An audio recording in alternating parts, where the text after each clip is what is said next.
Tips and ട്രിക്സിലേക്ക് ഏവർക്കും സ്വാഗതം. വരുന്ന LDC 2024, LGS 2024 എക്സാംസിന് വേണ്ടി പ്രിപ്പയർ ചെയ്യുന്നവർക്ക് വേണ്ടിയിട്ടുള്ള സിലബസ് പ്രകാരമുള്ള ഫ്രീ ക്ലാസ്സുകൾ നമ്മുടെ ചാനലിലൂടെ സ്റ്റാർട്ട് ചെയ്തിട്ടുണ്ട്. ഒരു ദിവസം 6 ക്ലാസ്സുകൾ വെച്ചാണ് നമ്മൾ പ്രൊവൈഡ് ചെയ്യുന്നത്. കാലത്ത് 6 മണിക്ക് ഇന്ത്യൻ ഹിസ്റ്ററി SCERT ബേസ്ഡ് ആണ്. ദെൻ കാലത്ത് 9 മണിക്ക് സയൻസ് SCERT ബേസ്ഡ് ആണ്. ദെൻ ഇന്ത്യൻ കോൺസ്റ്റിറ്റ്യൂഷൻ 12 മണിക്കാണ് ക്ലാസ് വരുന്നത്. ഇന്ത്യൻ കോൺസ്റ്റിറ്റ്യൂഷൻ ഓൾമോസ്റ്റ് കംപ്ലീറ്റ് ആവാറായിട്ടുണ്ട്. അത് തീർന്നാൽ ഉടനെ നമ്മൾ എക്കണോമിക്സ് സ്റ്റാർട്ട് ചെയ്യും. ദെൻ അത് കഴിഞ്ഞ് 3 മണിക്ക് ഇംഗ്ലീഷ്, മാത്സ്, മലയാളം. അത് ഒരാഴ്ചയിൽ 3 കൂടെ കവറാകുന്ന രീതിയിലാണ്. 2 ദിവസം ഇംഗ്ലീഷ്, 2 ദിവസം മാത്സ്, 2 ദിവസം മലയാളം.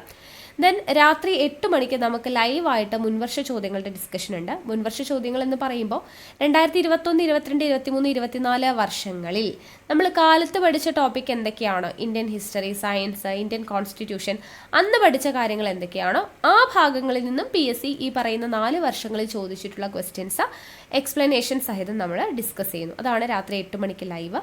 ദെൻ രാത്രി 10:30 എക്സ്പെക്റ്റഡ് കറണ്ട് അഫയേഴ്സിൻ്റെ ലൈവ് ക്ലാസ് ഉണ്ട്. ചെറിയ കോഡ്സും കണക്ഷൻസ് ഒക്കെ വെച്ചിട്ട് വരുന്ന എല്ലാ PSC പരീക്ഷകൾക്ക് തയ്യാറെടുക്കുന്നവരും പഠിച്ചിരിക്കേണ്ട ചോദ്യങ്ങൾ, അതും ലൈവായിട്ടാണ് നമ്മൾ ചെയ്യുന്നത്. ഓക്കെ, അപ്പോൾ 2 ലൈവ് ക്ലാസ്, 4 റെക്കോർഡഡ് ക്ലാസ്, അങ്ങനെ 6 ക്ലാസ്സുകൾ മൊത്തം പ്രൊവൈഡ് ചെയ്യുന്നുണ്ട്. അപ്പോൾ മാക്സിമം എല്ലാ ക്ലാസ്സുകളും കണ്ട് പ്രയോജനപ്പെടുത്തുക. ഞാൻ എപ്പോഴും പറയുന്നത് പോലെ നോട്ട്സ് തയ്യാറാക്കിയിട്ട് പഠിക്കുക. നമ്മൾ വീക്ക്ലി റിവിഷൻ ചെയ്യുന്നുണ്ട്. ഓരോ ദിവസവും പഠിക്കുന്ന, കാലത്ത് പഠിക്കുന്ന കാര്യങ്ങൾ വൈകുന്നേരം PYQ ഡിസ്കസ് ചെയ്യുന്നുണ്ട്.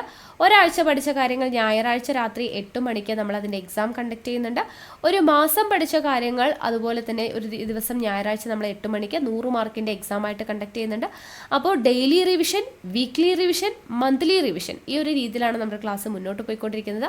അപ്പോൾ മാക്സിമം നല്ല രീതിയിൽ പ്രയോജനപ്പെടുത്തുക. പിന്നെ നമ്മുടെ ക്ലാസ്സുകളൊക്കെ ഇഷ്ടമാവുന്നുണ്ടെങ്കിൽ ലൈക്ക് ചെയ്യാനും ഷെയർ ചെയ്യാനും കമൻറ്റ് ചെയ്യാനും ഒന്നും ആരും മറക്കരുത്. പിന്നെ നമ്മുടെ ടെലഗ്രാം ചാനലിൽ മസ്റ്റ് ആയിട്ടും ജോയിൻ ചെയ്യണം. താഴെ ഡിസ്ക്രിപ്ഷൻ ബോക്സിലും കമൻറ്റ് ബോക്സിൽ ഫസ്റ്റ് കമൻ്റ് ആയിട്ടും ടെലഗ്രാമിൻ്റെ ലിങ്ക് കൊടുത്തിട്ടുണ്ട്. ഓക്കെ, അപ്പോൾ ഇന്നത്തെ ക്ലാസ്സിലോട്ട് കടക്കാം. ഇന്ന് നമ്മൾ പഠിക്കുന്നത് ബയോളജിയുടെ ഭാഗത്ത് തരുന്ന മനുഷ്യ ശരീരത്തെക്കുറിച്ചുള്ള പൊതു അറിവിൽ കഴിഞ്ഞ ദിവസം നമ്മൾ എന്താണ് പഠിച്ചത്? ശ്വസന വ്യവസ്ഥ പഠിച്ചല്ലേ, ഊർജ്ജത്തിനായി ശ്വസിക്കാം എന്ന് പറയുന്ന ചാപ്റ്ററിലൂടെ. ഇന്നത്തെ ക്ലാസ്സിൽ നമ്മൾ 9th സ്റ്റാൻഡേർഡിലെ 5th ചാപ്റ്ററിലൂടെയാണ് പഠിക്കുന്നത്. വിസർജന വ്യവസ്ഥയാണ് പഠിക്കുന്നത്. വിസർജന വ്യവസ്ഥ പഠിക്കുന്ന ചാപ്റ്ററിൻ്റെ പേര് വിസർജനം സമസ്ഥിതി പാലനത്തിന്. വിസർജനം സമസ്ഥിതി പാലനത്തിന് എന്ന് പറയുന്ന ചാപ്റ്ററിലൂടെ നമുക്ക് വിസർജന വ്യവസ്ഥ എന്താണെന്നുള്ളത് നോക്കാം. അപ്പോൾ ചാപ്റ്ററിൻ്റെ പേര് വിസർജനം സമസ്ഥിതി പാലനത്തിന് എന്ന് പറയുന്നതാണ് കേട്ടോ. അപ്പോൾ നോക്കുക, നമുക്ക് എന്താണ് പഠിക്കേണ്ടത്? എന്താണ് വിസർജനം എന്ന് നമുക്ക് ആദ്യം അറിയണം അല്ലേ. വിസർജനം എന്താണെന്ന് എല്ലാവർക്കും അറിയാം, എങ്കിലും നമുക്ക് ആ ഡെഫിനിഷൻ ഒന്ന് നോക്കാം. ഉപാപചയ പ്രവർത്തനങ്ങളുടെ ഫലമായി കോശങ്ങളിൽ ധാരാളം ഉപോൽപ്പന്നങ്ങൾ ഉണ്ടാകുന്നു. ഓക്കെ, നമ്മളിപ്പോൾ കുറേ വ്യവസ്ഥകൾ പഠിച്ചല്ലേ. അപ്പോൾ ആ പറഞ്ഞ കാര്യങ്ങൾക്കൊക്കെ നമ്മൾ ഓരോ ഉപോൽപ്പന്നങ്ങൾ ഉണ്ടാകുന്നു എന്ന് പഠിച്ചിട്ടുണ്ടായിരുന്നു. നോക്കുക, ഇവ നിശ്ചിത അളവിലും കൂടുതലാകുന്നത് ശരീരത്തിന് ഹാനികരമാണ്. അമിനോ ആസിഡുകളുടെയും ന്യൂക്ലിയിക് ആസിഡുകളുടെയും ഉപാപചയ പ്രവർത്തന ഫലമായി ഉണ്ടാകുന്ന നൈട്രജൻ സംയുക്തങ്ങൾ, ശ്വസന പ്രക്രിയയിലൂടെ ഉപോൽപ്പന്നങ്ങളായിട്ടുള്ള കാർബൺ ഡൈ ഓക്സൈഡ്, ജലം എന്നിവയാണ് മനുഷ്യനിലെ പ്രധാന വിസർജ്യ വസ്തുക്കൾ. ഇതൊക്കെ നമ്മൾ പഠിച്ചതാണല്ലേ, ശ്വസന വ്യവസ്ഥയൊക്കെ പഠിച്ചപ്പോൾ അവസാനം എന്താണ്? കാർബൺ ഡൈ ഓക്സൈഡും ജലവുമാണ് അവിടെ പുറന്തള്ളപ്പെടുന്നത്. അപ്പോൾ അതെല്ലാം എന്താണ്? മനുഷ്യനിലെ പ്രധാനപ്പെട്ട വിസർജ്യ വസ്തുക്കളാണ്. അപ്പോൾ ഇത്തരം മാലിന്യങ്ങളെ ശരീരത്തിൽ നിന്നും പുറന്തള്ളുന്ന പ്രക്രിയയാണ് എന്താ? വിസർജനം എന്ന് പറയുന്നത്. അപ്പോൾ നമ്മുടെ മനുഷ്യ ശരീരത്തിലെ ഉപാപചയ പ്രവർത്തനങ്ങളുടെ ഫലമായി ഉണ്ടാകുന്ന കാർബൺ ഡൈ ഓക്സൈഡ്, ജലം, അതുപോലെ തന്നെ നൈട്രജൻ സംയുക്തങ്ങൾ, ഇതൊക്കെയാണ് നമ്മുടെ ശരീരത്തിലെ വിസർജ്യ വസ്തുക്കൾ. ഈ മാലിന്യങ്ങളെ ശരീരത്തിൽ നിന്നും പുറന്തള്ളുന്ന പ്രക്രിയയാണ് എന്താ? വിസർജനം എന്ന് പറയുന്നത്. ഇത് ആന്തര സമസ്ഥിതി പാലനത്തിനുള്ള മാർഗങ്ങളിൽ ഒന്നാണ്. ഓക്കെ, അപ്പോൾ വിസർജനം എന്താണ് എന്നുള്ളത് ക്ലിയർ ആയല്ലോ. ഈ ഒരു ബോക്സ് വായിച്ച് മനസ്സിലാക്കുക കേട്ടോ. ഇനി എങ്ങനെയാണ് കോശങ്ങളിൽ ഉണ്ടാവുന്ന വിസർജ്യ വസ്തുക്കൾ എങ്ങനെയാണ് വിസർജന അവയവങ്ങളിലേക്ക് എത്തുന്നത് എന്നുള്ളതിൻ്റെ ഫ്ലോ ചാർട്ട് തന്നിട്ടുണ്ട്. ഇത് പഠിച്ചു വെക്കുക കേട്ടോ. ഈ ഫ്ലോ ചാർട്ട് എങ്ങനെയാണ്? ആദ്യം കോശത്തിൽ നിന്നും എവിടേക്ക്? ടിഷ്യൂ ദ്രവം. ദെൻ അത് രക്തത്തിൽ നിന്നുമാണ് വിസർജനാവയവങ്ങളിലോട്ട് എന്തെത്തുന്നത്? വിസർജ്യ വസ്തുക്കൾ എത്തുന്നത്. അപ്പോൾ വിസർജ്യ വസ്തുക്കൾ കോശത്തിൽ നിന്നും എങ്ങനെയാണ് വിസർജനാവയവങ്ങളിലോട്ട് എത്തുന്നത് എന്ന് ചോദിച്ചു കഴിഞ്ഞാൽ കോശം, ടിഷ്യൂ ദ്രവം, ദെൻ രക്തത്തിൽ നിന്നാണ് വിസർജനാവയവത്തിലേക്ക് എത്തുന്നത്. ഓക്കെ, ഒരു ഫ്ലോ ചാർട്ട് നോക്കി വെക്കുക. ഇനി പ്രധാനപ്പെട്ട വിസർജന അവയവങ്ങൾ നോക്കുക. ഇവിടെ കംപ്ലീറ്റ് ചെയ്യാനാണ് കൊടുത്തിട്ടുള്ളത് കേട്ടോ, കോളമായിട്ട് തന്നിട്ടുണ്ട്. നമ്മളത് കംപ്ലീറ്റ് ചെയ്യണം. അപ്പോൾ നോക്കുക, ഓരോ ഭാഗവും അതിൻ്റെ ഫംഗ്ഷൻ എന്താണ് എന്നുള്ളതുമാണ്. അപ്പോൾ നമുക്കതൊന്ന് ഫില്ല് ചെയ്താലോ. അപ്പോൾ ആദ്യം കൊടുത്തിട്ടുള്ളത് അവിടെ തന്നിട്ടുണ്ട്, ത്വക്കാണ് അല്ലേ. ത്വക്കിലൂടെ എന്താണ്? ജലവും ലവണങ്ങളും പുറന്തള്ളുന്നു അല്ലെ. നമ്മുടെ ശരീരം വിയർത്ത് ജലവും ലവണങ്ങളും പോകുന്നത് ത്വക്കിലൂടെയാണ്. അത് നമുക്ക് തന്നിട്ടുണ്ട്. അടുത്ത കോളം തന്നിട്ടില്ല. അടുത്ത കോളം ഏതിൻ്റെയാണ് ചിത്രം തന്നിട്ടുള്ളത്? നമുക്ക് നോക്കാം. അടയാളപ്പെടുത്തിയേക്ക് നോക്കുക. ഇതെന്താണ്? ശ്വാസകോശമാണ് അല്ലേ? ശ്വാസകോശത്തിൻ്റെ പിക്ചറാണ് അത് അടയാളപ്പെടുത്തിയത്. അപ്പോൾ ശ്വാസകോശത്തിലൂടെ എന്താണ് ചെയ്യുന്നത്? കാർബൺ ഡൈ ഓക്സൈഡ് ആണ് പുറന്തള്ളുന്നത് അല്ലേ? നമ്മൾ കഴിഞ്ഞ ക്ലാസ്സിൽ പഠിച്ചു, ശ്വസന വ്യവസ്ഥ പഠിച്ചപ്പോൾ എന്താണ്? ശ്വാസകോശത്തിലൂടെ കാർബൺ ഡൈ ഓക്സൈഡ് ആണ് പുറന്തള്ളുന്നത്. അപ്പോൾ ഈ കോളം നിങ്ങൾ ഫില്ല് ചെയ്യുക. ശ്വാസകോശം എന്ന് എഴുതുക. കാർബൺ ഡൈ ഓക്സൈഡ് പുറന്തള്ളുന്നു. ഓക്കെ. ഇനി അടുത്ത പാർട്ട് എന്താണ് കൊടുത്തിട്ടുള്ളത്? നോക്ക്, ഏതാണ് പിക്ചർ? കരളാണ് അല്ലേ? കരളിന്റെ പിക്ചറാണ് ഇവിടെ അടയാളപ്പെടുത്തിയിട്ടുള്ളത്. അപ്പൊ കരളാണ് എന്ത്? യൂറിയയുടെ നിർമ്മാണം. കരളിന്റെ ഫംഗ്ഷൻ ആണ് എന്ത്? യൂറിയയുടെ നിർമ്മാണം. ഇവിടെ എന്താണ്? ഇവിടെ ശ്വാസകോശമാണ് കേട്ടോ. നിങ്ങൾ ഫില്ല് ചെയ്യും ഞാൻ പറയുന്ന സമയത്തെ. അപ്പൊ ത്വക്ക് എന്താണ്? ജലവും ലവണങ്ങളും പുറത്തള്ളുന്നു. ശ്വാസകോശം കാർബൺ ഡൈ ഓക്സൈഡിനെ പുറന്തള്ളുന്നു. കരൾ യൂറിയ നിർമ്മിക്കുന്നു. അടുത്ത ആൾ ആരാണ് കൊടുത്തിട്ടുള്ളത്? ഇതാ ഇവിടെ അടയാളപ്പെടുത്തിയിട്ടുണ്ട്. വൃക്കയാണ് അല്ലേ? വൃക്ക എന്താണ് ചെയ്യുന്നത്? യൂറിയയും ജലവും പുറന്തള്ളുന്നു. എന്താണ്? യൂറിയയും ജലവും പുറന്തള്ളുകയാണ് വൃക്ക ചെയ്യുന്നത്. ഓക്കെ ആണല്ലോ? അപ്പൊ കിട്ടിയല്ലോ. ത്വക്ക്, ശ്വാസകോശം, കരൾ, വൃക്ക, ഇത്രയും പാർട്ട് ഓരോ ഫംഗ്ഷനും നമ്മൾ പഠിച്ചല്ലേ. ത്വക്ക് എന്താണ് ചെയ്യുന്നത്? ജലവും ലവണങ്ങളും പുറന്തള്ളുന്നു. ശ്വാസകോശം കാർബൺ ഡൈ ഓക്സൈഡ് പുറന്തള്ളുന്നു. കരൾ യൂറിയ നിർമ്മിക്കുന്നു. വൃക്ക യൂറിയയും ജലവും പുറന്തള്ളുന്നു. ക്ലിയർ ആയല്ലോ? ഈ ഒരു കോളം ഫില്ല് ചെയ്യുക കേട്ടോ. ഇനി അടുത്തത് നോക്കുക. നമ്മൾ കരളിനെ കുറിച്ചാണ് പഠിക്കുന്നത്. കരൾ എന്ന മാലിന്യ സംസ്കരണശാല. ഓക്കെ, നോക്കുക. ശരീരത്തിൽ രൂപപ്പെടുന്നതും ശരീരത്തിൽ എത്തുന്നതുമായ വിഷവസ്തുക്കളെ ഹാനികരമല്ലാത്ത വസ്തുക്കളാക്കി മാറ്റുന്നത് കരളാണ്. ഇമ്പോർട്ടൻ്റ് പോയിന്റ് ആണ്. കരൾ എന്താണ് ചെയ്യുന്നത്? ശരീരത്തിൽ രൂപപ്പെടുന്നതും ശരീരത്തിൽ എത്തുന്നതുമായിട്ടുള്ള വിഷവസ്തുക്കളെ ഹാനികരമല്ലാത്ത വസ്തുക്കളാക്കി മാറ്റുന്നത് കരളാണ്. നമ്മുടെ ശരീരത്തിൽ രൂപപ്പെടുന്നതും നമ്മുടെ ശരീരത്തിനകത്തേക്ക് എത്തുന്നതുമായിട്ടുള്ള വിഷവസ്തുക്കളെ ഹാനികരമല്ലാത്ത വസ്തുക്കളാക്കി മാറ്റുന്നത് ആരാണ്? കരളാണ്. ഉപാപചയ പ്രവർത്തനങ്ങളുടെ ഫലമായി ഉണ്ടാകുന്ന വിഷവസ്തുവായ അമോണിയയെ താരതമ്യേന വിഷാംശം കുറഞ്ഞ യൂറിയയാക്കി മാറ്റുന്നത് ഇതിനൊരു ഉദാഹരണമാണ്. അപ്പോൾ കരൾ ഈ വിഷാംശമുള്ള വസ്തുക്കളെ ഹാനികരമല്ലാതാക്കി മാറ്റുന്നു എന്ന് പറഞ്ഞു. അതിനൊരു ഉദാഹരണമാണ് എന്ത്? ഉപാപചയ പ്രവർത്തനങ്ങളുടെ ഫലമായി ഉണ്ടാകുന്ന വിഷവസ്തുവായിട്ടുള്ള അമോണിയയെ താരതമ്യേന എന്താക്കി മാറ്റുന്നു? വിഷാംശം കുറഞ്ഞ യൂറിയ ആക്കി. അമോണിയയെ യൂറിയ ആക്കി മാറ്റുന്നത് ആരാണ്? കരളാണ്. ഓക്കെ, അപ്പോൾ അമോണിയ എന്ന് പറയുന്ന വിഷവസ്തുവിനെ യൂറിയ ആക്കി മാറ്റുന്നത് കരളാണ്. കരളിന്റെ മെയിൻ ഫംഗ്ഷൻ എന്താണ്? ശരീരത്തിൽ രൂപപ്പെടുന്നതും ശരീരത്തിൽ എത്തുന്നതുമായിട്ടുള്ള വിഷവസ്തുക്കളെ ഹാനികരമല്ലാത്ത വസ്തുക്കളാക്കി മാറ്റുന്നത് കരളാണ് എന്നുള്ളത് പഠിച്ചു വെക്കാം. ഇനി കരൾ എങ്ങനെയാണ് യൂറിയ നിർമ്മിക്കുന്നത്? പ്രോട്ടീനുകളുടെ വിഘടന ഫലമായി. ഓക്കെ, എങ്ങനെയാണ്? പ്രോട്ടീനുകളുടെ വിഘടന ഫലമായി അമിനോ ആസിഡുകൾ രൂപപ്പെടുന്നു. പ്രോട്ടീനുകളുടെ വിഘടന ഫലമായ അമിനോ ആസിഡുകൾ നമ്മൾ പഠിച്ചു. പ്രോട്ടീൻ വിഘടിച്ച് എന്തായി മാറുന്നുണ്ട്? അമിനോ ആസിഡുകളായിട്ട് രൂപപ്പെടുന്നുണ്ട്. ഇവയുടെ ഉപാപചയ പ്രവർത്തനങ്ങളുടെ ഫലമായിട്ട് നൈട്രജൻ അടങ്ങിയ പല ഉപോൽപ്പന്നങ്ങളും രൂപപ്പെടുന്നുണ്ട് അല്ലെ. അമിനോ ആസിഡുകളുടെ ഉപാപചയ പ്രവർത്തനങ്ങളുടെ ഫലമായിട്ട് നൈട്രജൻ അടങ്ങിയ പല ഉപോൽപ്പന്നങ്ങളും രൂപപ്പെടുന്നുണ്ട്. ഇവയിൽ ഏറ്റവും ഹാനികരമായിട്ടുള്ള ഒന്നാണ് അമോണിയ. നമ്മളിപ്പോൾ പഠിച്ചല്ലേ, അമോണിയാണ് ഏറ്റവും ഹാനികരമായിട്ടുള്ള വിഷാംശമുള്ളത്. ഇത് ഉടൻ തന്നെ ശരീരത്തിൽ നിന്നും നീക്കം ചെയ്യപ്പെടേണ്ടതുണ്ട്. കോശങ്ങളിൽ രൂപപ്പെടുന്ന അമോണിയ രക്തത്തിലൂടെ കരളിലെത്തുന്നു. എങ്ങനെയാണ്? കോശങ്ങളിൽ രൂപപ്പെടുന്ന അമോണിയ രക്തത്തിലൂടെ കരളിലെത്തുന്നു. കരളിൽ വച്ച് എൻസൈമുകളുടെ സാന്നിധ്യത്തിൽ കാർബൺ ഡൈ ഓക്സൈഡും ജലവുമായി ചേർന്ന് യൂറിയ ആയിട്ട് മാറുന്നു. എങ്ങനെയാണ് ചെയ്യുന്നത്? കോശങ്ങളിൽ രൂപപ്പെടുന്ന അമോണിയ രക്തത്തിലൂടെ കരളിലെത്തുകയും കരളിൽ വെച്ച് എന്ത് ചെയ്യുന്നു? എൻസൈമുകളുടെ സാന്നിധ്യത്തിൽ എന്തുമായിട്ട് ചേർന്നിട്ടാണ്? കാർബൺ ഡൈ ഓക്സൈഡും ജലവുമായി ചേർന്നിട്ട് യൂറിയ ആയിട്ട് മാറുന്നു. അപ്പം എങ്ങനെയാണ് കരൾ യൂറിയ നിർമ്മിക്കുന്നത് എന്നുള്ളത് മനസ്സിലായല്ലോ. കോശങ്ങളിൽ രൂപപ്പെടുന്ന അമോണിയ രക്തത്തിലൂടെ എവിടെ എത്തുന്നു? കരളിലെത്തുന്നു. കരളിൽ വെച്ചത് എവിടെ ഒരു ഇത് കൊടുത്തിട്ടുണ്ട് കേട്ടോ, ഒരു ആരോ മാർക്കൊക്കെ ഇട്ട് കൊടുത്തിട്ടുണ്ട്. നമുക്ക് ammonia plus carbon dioxide plus ജലം എങ്ങനെയാണ് യൂറിയ ആയിട്ട് മാറുന്നത്? In the presence of enzymes എന്ന് പറഞ്ഞ് കൊടുത്തിരിക്കുന്നതാണോ. അപ്പോൾ കോശങ്ങളിൽ രൂപപ്പെടുന്ന അമോണിയ എന്ത് ചെയ്യുന്നു? രക്തത്തിലൂടെ കരളിലെത്തുന്നു. ആ അമോണിയ കാർബൺ ഡൈ ഓക്സൈഡും ജലവുമായി ചേർന്ന് ആരുടെ പ്രസൻസിലാണ്? എൻസൈമുകളുടെ പ്രസൻസിൽ. ഓക്കെ, എൻസൈമുകളുടെ പ്രസൻസിൽ കാർബൺ ഡൈ ഓക്സൈഡും ജലവുമായി ചേർന്ന് എന്തായിട്ട് മാറുന്നു? യൂറിയ ആയിട്ട് മാറുന്നു. ഓക്കെ, അപ്പം എങ്ങനെയാണ് അമോണിയയെ യൂറിയ ആക്കി മാറ്റുന്നത്? ആര്? കരൾ. ഓക്കെ, അത്രയും കിട്ടിയല്ലോ. ഇനി ഇവിടെ ഒരു കോളം കൊടുത്തിട്ടുണ്ട്. കരുതലോടെ കരൾ എന്ന് പറഞ്ഞു. നോക്കാം. വിഷവസ്തുക്കളുമായുള്ള വർദ്ധിച്ച സമ്പർക്കം കരൾ കോശങ്ങളുടെ നാശത്തിന് കാരണമാകുന്നു. എന്നാൽ കരളിന് മറ്റ് അവയവങ്ങളെ അപേക്ഷിച്ച് നശിച്ചു പോകുന്ന കോശങ്ങളെ പുനർനിർമ്മിക്കാനുള്ള കഴിവുണ്ട്. കരളിന്റെ പുനരുൽപാദന ശേഷിയേക്കാൾ കൂടുതൽ കോശങ്ങൾ നശിക്കുന്നത് അന്തിമമായി കരളിന്റെ നാശത്തിലേക്ക് നയിക്കും. ആൽക്കഹോൾ ശരീരത്തിൽ എത്തുമ്പോഴും കൃത്രിമ ഘടകങ്ങൾ അടങ്ങിയ ഭക്ഷണം കഴിക്കുമ്പോഴും ഇത് തന്നെയാണ് സംഭവിക്കുന്നത്. അപ്പം നമ്മൾ മദ്യപിക്കുമ്പോഴും അല്ലെങ്കിൽ കൃത്രിമമായിട്ടുള്ള ഘടകങ്ങൾ അടങ്ങിയിട്ടുള്ള ഭക്ഷണം കഴിക്കുമ്പോഴും കരളിന് എന്താണ് സംഭവിക്കുന്നത് എന്നുള്ളതാണ് കൊടുത്തിട്ടുള്ളത്. അതായത് വിഷവസ്തുക്കളുമായുള്ള വർദ്ധിച്ച സമ്പർക്കം കരൾ കോശങ്ങളുടെ നാശത്തിന് കാരണമാവുന്നുണ്ട്. എന്നാൽ കരളിന് മറ്റ് അവയവങ്ങളെ അപേക്ഷിച്ച് നശിച്ചു പോകുന്ന കോശങ്ങളെ എന്തിനുള്ള കഴിവുണ്ട്? പുനർനിർമ്മിക്കുവാനുള്ള കഴിവ് ആർക്കുണ്ട്? കരളിനുണ്ട്. കരളിന്റെ പുനരുൽപാദന ശേഷിയേക്കാൾ കൂടുതൽ കോശങ്ങൾ നശിക്കുന്നത് അന്തിമമായി എന്ത് ചെയ്യുന്നു? കരളിന്റെ നാശത്തിലേക്ക് നയിക്കും. നശിച്ചു പോകുന്ന കരളിന്റെ ഭാഗങ്ങളെ പുനർനിർമ്മിക്കാനുള്ള കഴിവുണ്ട്. പക്ഷെ ആ ഒരു പുനരുൽപാദനം നടത്താനുള്ള കഴിവെന്ന് പറയുമ്പോൾ ഒരു പരിധി വരെയാണ്, അല്ലെ? അതിനും അപ്പുറം കൂടുതൽ കോശങ്ങൾ നശിച്ചു കഴിഞ്ഞാൽ എന്ത് സംഭവിക്കും? കരളിന്റെ നാശത്തിലോട്ട് നയിക്കും. അങ്ങനെയാണ് ഈ മദ്യപിക്കുമ്പോഴും അതുപോലെ തന്നെ കൃത്രിമ ഘടകങ്ങൾ അടങ്ങിയിട്ടുള്ള ഫുഡൊക്കെ കഴിക്കുന്ന സമയത്തൊക്കെ കരളിന് പ്രശ്നം ഉണ്ടാവാനായിട്ട് കാര്യം. ഓക്കെ, അതിന്റെ ഒരു പുനർനിർമ്മിക്കാനുള്ള കഴിവിനേക്കാളും കൂടുതൽ അതിനപ്പുറം കോശങ്ങൾ നശിക്കുന്നത് കൊണ്ടാണ് അങ്ങനെ കരളിന് സംഭവിക്കുന്നത്. ഓക്കെ, അപ്പോൾ അതൊന്ന് മനസ്സിലാക്കി വെക്കാം.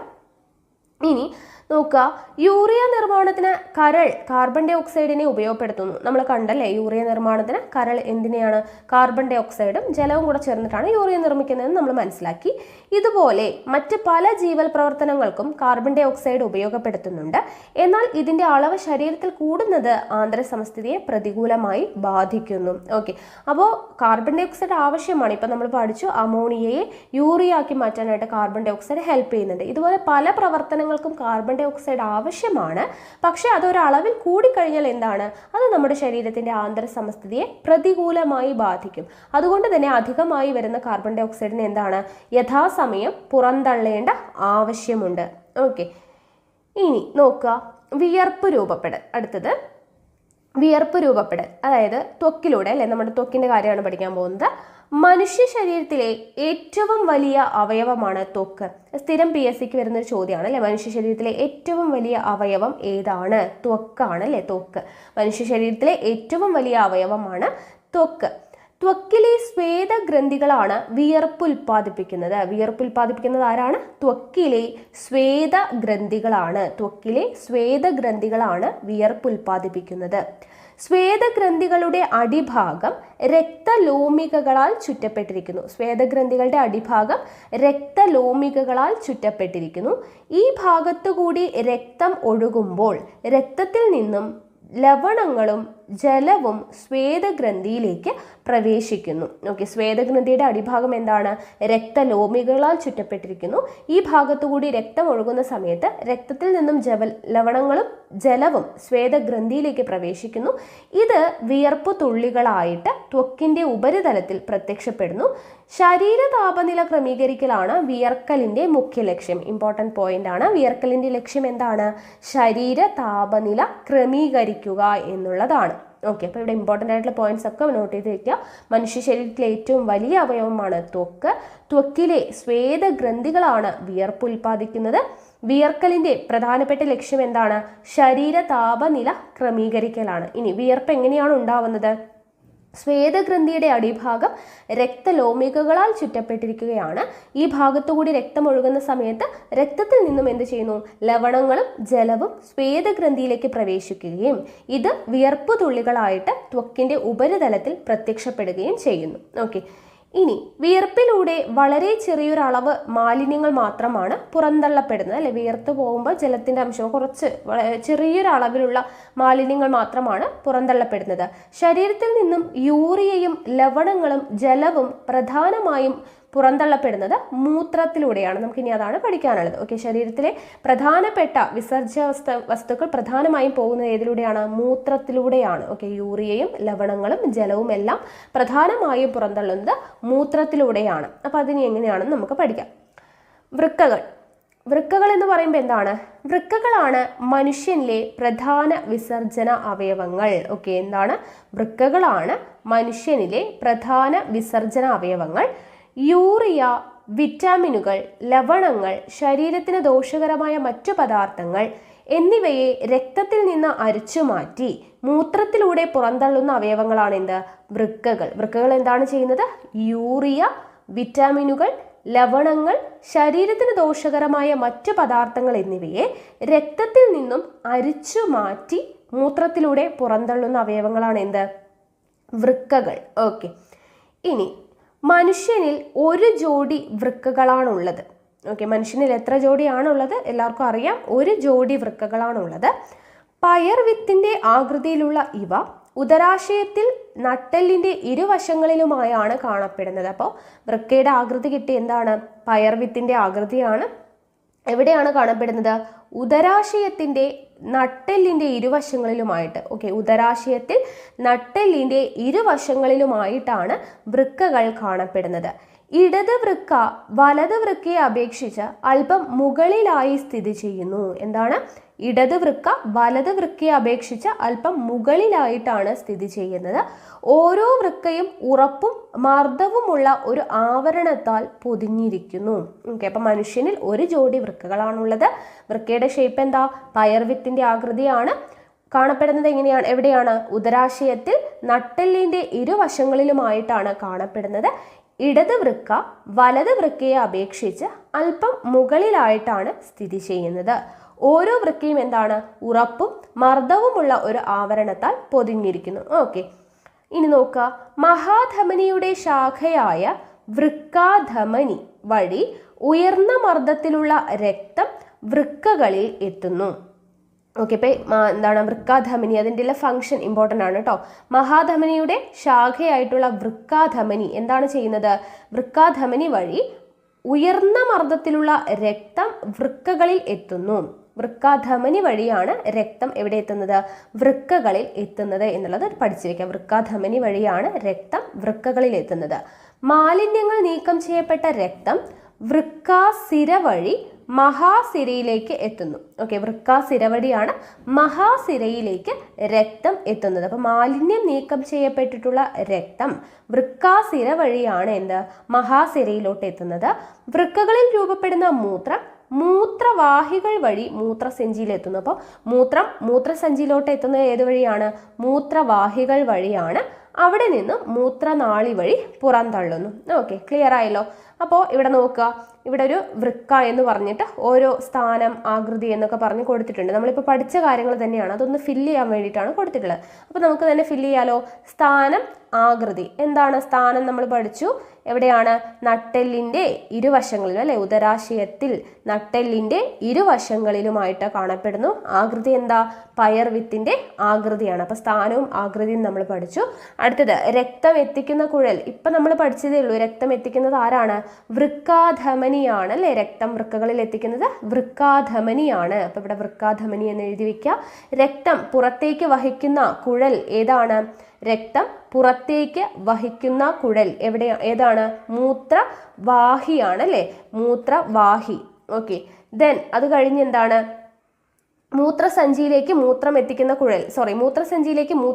കുഴലാണ് മൂത്രവാഹി. രക്തം പുറത്തേക്ക് വഹിക്കുന്ന കുഴൽ ഏതാണ്? വൃക്കാസിരയാണ് അല്ലെ. വൃക്കാസിരയാണ് പുറത്തേക്ക് രക്തം എത്തിക്കുന്നത്. ഓക്കെ, അപ്പോൾ ഇത്രയായല്ലോ. അപ്പോൾ നമ്മൾ പഠിച്ച കാര്യങ്ങൾ തന്നെയാണ്, അതൊന്ന് അടയാളപ്പെടുത്തുക. ഇനി അടുത്ത് നോക്കുക, വൃക്കയുടെ ആന്തരഘടനയാണ് പറയുന്നത്. ഓരോ വൃക്കയുടെയും ഉൾവശത്ത് ഏതാണ്ട് 12 ലക്ഷത്തോളം സൂക്ഷ്മ അരിപ്പകളുണ്ട്. ഓരോ വൃക്കയുടെയും ഉൾവശത്ത് എത്രയുണ്ട്? 12 ലക്ഷത്തോളം സൂക്ഷ്മ അരിപ്പകളുണ്ട്. 12 ലക്ഷത്തോളം സൂക്ഷ്മ അരിപ്പകളുണ്ട്. ഇവയാണ് നെഫ്രോണുകൾ. ഇത് ചോദിച്ചിട്ടുണ്ട് കേട്ടോ. 12 ലക്ഷമാണ് കേട്ടോ നെഫ്രോണുകളുടെ എണ്ണം. എത്രയാണ്? 12. ഓരോ വൃക്കയുടെയും ഉൾവശത്ത് 12 ലക്ഷത്തോളം സൂക്ഷ്മ അരിപ്പകളുണ്ട്. ഇവയാണ് നെഫ്രോണുകൾ. നെഫ്രോണുകളാണ് വൃക്കകളുടെ ഘടനാപരവും ജീവധർമ്മപരവുമായിട്ടുള്ള അടിസ്ഥാന ഘടകങ്ങൾ. അപ്പോൾ അവിടെ ഒരു ചോദ്യം കിട്ടി, വൃക്കയുടെ ഘടനാപരവും ജീവധർമ്മപരവുമായിട്ടുള്ള അടിസ്ഥാന ഘടകം ഏതാണ്? നെഫ്രോണുകളാണ്. എത്രയാണുള്ളത്? 12 ലക്ഷത്തോളമാണ് നെഫ്രോണുകൾ കാണപ്പെടുന്നത്. ഓക്കെ, അപ്പോൾ ഓരോ വൃക്കയുടെയും ഉൾവശത്ത് ഏതാണ്ട് 12 ലക്ഷത്തോളം സൂക്ഷ്മരിപ്പകളുണ്ട്. ഇവയാണ് നെഫ്രോണുകൾ. നെഫ്രോണുകളാണ് വൃക്കകളുടെ ഘടനാപരവും ജീവധർമ്മപരവുമായിട്ടുള്ള അടിസ്ഥാന ഘടകങ്ങൾ. ഓക്കെ, ഇവിടെ നോക്കുക, വൃക്കയുടെ ആന്തരഘടന എന്ന് പറഞ്ഞു കൊടുത്തിട്ടുണ്ട്.